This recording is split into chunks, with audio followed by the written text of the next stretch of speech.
مولاي صل وسلم دائما ابدا على حبيبك خير الخلق كلهم.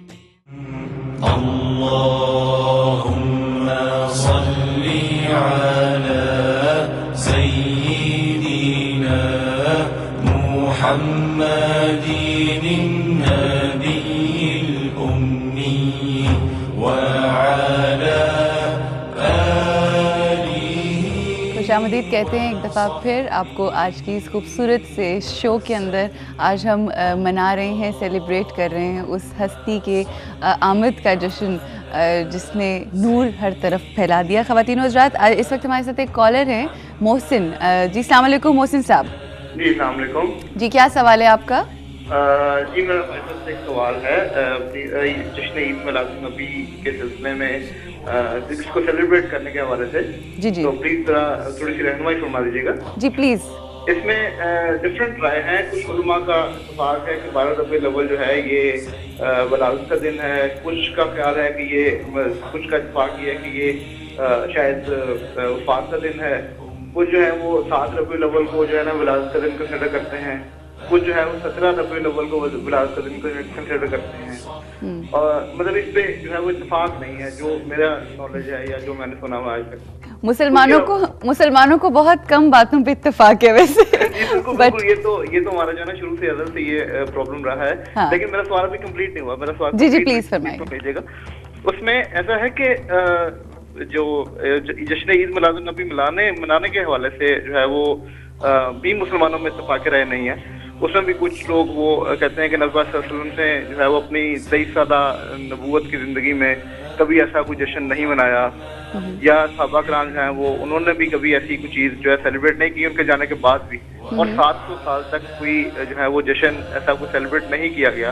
اور 700 سال کے بعد یہ چیز جو ہے نا وہ مطلب منظر عام پہ آئی اور جو مطلب ماشاء اللہ بڑھتے بڑھتے کافی آج جو ہے نا وہ پھیل چکی ہے. اور مطلب کافی لوگ جو ہے نا جشن عید میلاد مناتے ہیں. تو اس حوالے سے تھوڑی رہنمائی فرما دیجیے گا کہ کیا اس جشن عید میلاد النبی منانا، اس کو سیلیبریٹ کرنا ٹھیک ہے؟ اور اگر ٹھیک ہے تو کس حد تک ٹھیک ہے اور اس کا طریقہ کار کیا ہونا چاہیے؟ بہت شکریہ، بہت ہی اچھا سوال کیا آپ نے. جی ڈاکٹر صاحب. میں محسن صاحب کا شکر گزار ہوں کہ انہوں نے اس پوائنٹ کو ریز کیا. اور یہ میرے اور آپ کے لیے ایک چیلنج ہے کہ ہم اس میں ڈس ایگری کر سکتے ہیں ایک دوسرے سے، لیکن وہی بات جو ہم پہلے کر رہے تھے کہ ہمیں دین کے لحاظ سے جو بھی پوائنٹس آف ویو ہیں ان میں ایک اوپینین دیانتداری سے فارم کرنی چاہیے اور اپنی بات سلیقے سے کر دینی چاہیے، نہ کہ کسی دوسرے پر ٹھونسنی چاہیے. صحیح. دیکھیں میرے بھائی، بات یہ ہے کہ ہمارا دین جو ہے وہ پیغمبر صلی اللہ علیہ وسلم نے پورے کا پورا مکمل ہم کو دے دیا. اور آپ نے آپس میں یہ بات عذرائے مذاق کہی کہ مسلمانوں کا کس چیز پر اتفاق ہے، لیکن میں آپ کو یقین دلاؤں تمام مسلمانوں کا پورے دین پر اتفاق ہے. پورا قرآن مسلمانوں میں متفق علیہ ہے، کوئی اختلاف نہیں. نمازیں ان میں کوئی اختلاف نہیں، روزہ، حج، زکوٰۃ. غرض یہ کہ جو دین اللہ تعالیٰ نے پیغمبر صلی اللہ علیہ وسلم کے ذریعے سے دیا اس میں کوئی اختلاف نہیں. تفصیلات، انڈرسٹینڈنگ، انٹرپریٹیشن میں اختلاف ہے جو انڈرسٹینڈیبل بات ہے. یہ بات کہ اللہ تعالیٰ خود یہ چاہتے تھے کہ نبی صلی اللہ علیہ وسلم کا یوم پیدائش منایا جائے اور آپ نے اس کی تاریخ ہی کو کلیئر نہیں رکھا، یہ ہو نہیں سکتا تھا. صحیح. تو اس کا مطلب یہ ہوا کہ ظاہر ہے کہ یہ ہمارے دین کا حصہ نہیں ہے. لوگ اپنے طور پر اس کو ڈفرینٹ طریقوں سے سیلیبریٹ کرتے ہیں. بہرحال اس کو دین کا حصہ نہیں بنانا چاہیے. جشن کو ہاں، ہمارے دین میں 2 عیدیں ہیں، عید الفطر ہے اور عید الاضحیٰ ہے. یہی حضور نے ہم کو دین دیا اور یہی صحابہ کرام نے بھی ہم تک اس پیغام کو پہنچایا. لیکن اگر کچھ لوگ مثال کے طور پر اپنے طور پر کوئی مہینہ طے کر لیتے ہیں کہ جس میں ہم سیرت پر زیادہ گفتگو کریں گے، تو ظاہر ہے کہ یہ وہ چیز ہے کہ جس کو کہ آپ یہ نہیں کہہ سکتے کہ وہ اس کو دین بنا رہے ہیں. یہ اپنی اپنی سہولت ہے. جیسے ہمارے یہاں سنڈے کا ہالیڈے ہوتا ہے، کبھی فرائیڈے کا ہوتا ہے، بالکل، اور ہم اس طرح سے معاملات کرتے ہیں. ایون جس طرح سے رمضان کا جب مہینہ آتا ہے تو اس میں ایک اور سما ہوتا ہے، تو شاید یہ ربیع الاول کو بھی اسی طرح سے سیلیبریٹ کیا رمضان میں ایک تو روزہ ہے اور ایک اس میں عبادات ہیں، اور ایک اس کے علاوہ ہم نے اپنے طور پر کچھ سیلیبریشنز کے طریقے اختیار کر لیے ہیں. ظاہر ہے ہم اس کو دین نہیں سمجھتے. تو اگر ہم اس کو اس طرح سے ایک بیلنس طریقے سے رکھیں گے تو انشاءاللہ وہ جو ہمارے یہاں عام طور پر ٹینشن ہوتی ہے وہ نہیں ہوگی. ہمیں بہرحال یہ کلیریفائی کرنا چاہیے کہ یہ دین نہیں ہے. وجہ یہ ہے کہ دین تو صرف وہ ہے کہ جو پیغمبر صلی اللہ علیہ وسلم نے. تو وہ جو دن کی بات کی اس میں جو آپ کی، آپ یہ دیکھیں کہ 12 ربیع الاول آپ کا یوم وفات تھا، اس میں تو کوئی اختلاف نہیں، لیکن آپ کا یوم پیدائش کیا ہے اس میں بہرحال اختلاف ہے. اس لیے کہ یہ وہ چیز ہے کہ جو اس زمانے میں ہوئی، کہ جس زمانے میں ابھی تاریخ نے آپ کے بارے میں معلومات کو پوری طرح سے محفوظ کرنے کا اہتمام نہیں کیا. سو اس لیے ظاہر ہے کہ اس بارے میں اختلاف کا انکار نہیں کیا جا سکتا. لیکن کیونکہ یہ ربیع الاول کا ہی مہینہ ہے جس کے اندر ان کی پیدائش ہے، تو میرا خیال ہے ہر دن جو ہے وہ بہت ہی، میں تو آپ سے گزارش کروں گی کہ ہم تو ربیع الاول کیا ہر روز نبی صلی اللہ علیہ وسلم پر کم سے کم 5 مرتبہ درود و سلام بھیجتے ہیں. اپنی نمازوں میں، اذان میں آپ کا ذکر ہوتا ہے. ہمیں تو روزانہ ہی آپ کا تذکرہ کرنا ہے.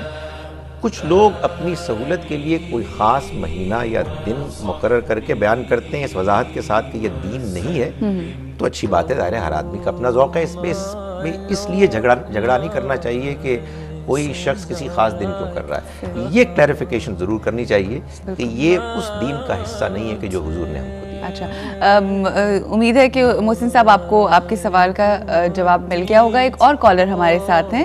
جی السلام علیکم. السلام علیکم. جی بھائی، کیا نام ہے آپ کا؟ جی شیخ مہروز بات کر رہا ہوں. جی مہروز صاحب، کیا سوال کریں گے؟ پہلے تو آپ کو بہت مبارک ہو آج کا دن. آپ سب کو بھی عید میلاد النبی صلی اللہ علیہ وسلم، آپ کو، خالد صاحب کو اور پورے عالم اسلام کو بہت زیادہ مبارک ہو یہ دن. شکریہ. کیا سوال کریں گے؟ سوال نہیں، میں صرف یہ بتانا چاہوں گا کہ حضرت محمد صلی اللہ علیہ وسلم کا جیسے آپ لوگ ان کی زندگی کے بارے میں اور ان کی سیرت نبی صلی اللہ علیہ وسلم کے بارے میں جو باتیں کر رہے ہیں اور لوگوں کو جس سے آگاہی مل رہی ہے، you done a very great job. Thank you so much. بہت شکریہ. اور ساتھ ہی ساتھ جو فتح مکہ کے موقع پر یہ فرما رہے تھے کہ اس ٹائم حضرت محمد صلی اللہ علیہ وسلم نے نہ صرف اپنے دشمنوں کو معاف کیا بلکہ ابو سفیان کو یہ سعادت بھی بخشی کہ کوئی بھی بندہ اگر بھاگ کر تمہارے گھر میں آ جائے تو اس کے لیے امن ہے.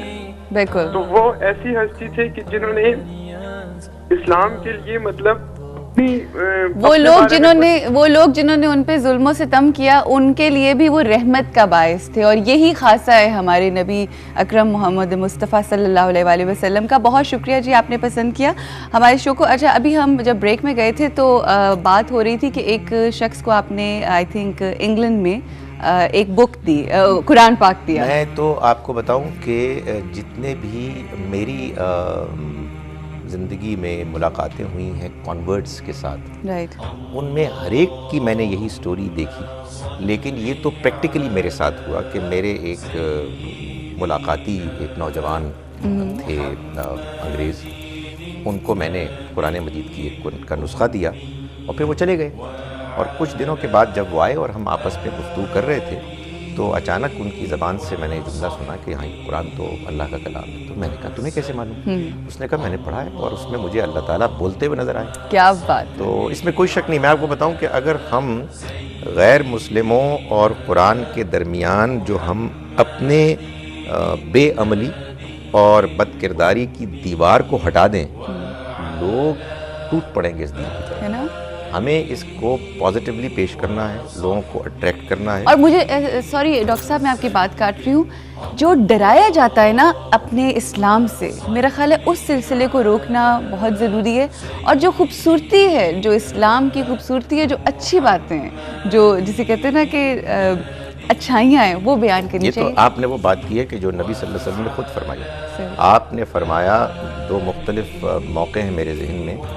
ایک جگہ فرمایا یسرو ولا توسرو، آسانیاں پیدا کرو، مشکلات نہ پیدا کرو. وتبشرو ولا تنفرو، خوشخبریاں دو اور نفرت نہ پیدا کرو. Positive. ایک موقع پر آپ کے ایک ساتھی نے عشاء کی نماز بہت لمبی پڑھا دی. کوئی کسان تھے، محنت کر کے آئے اور ان کے لیے اس کو برقرار رکھنا ممکن نہ رہا. انہوں نے سلام پھیرا اپنی چھوٹی نماز پڑھی اور حضور سے شکایت کی.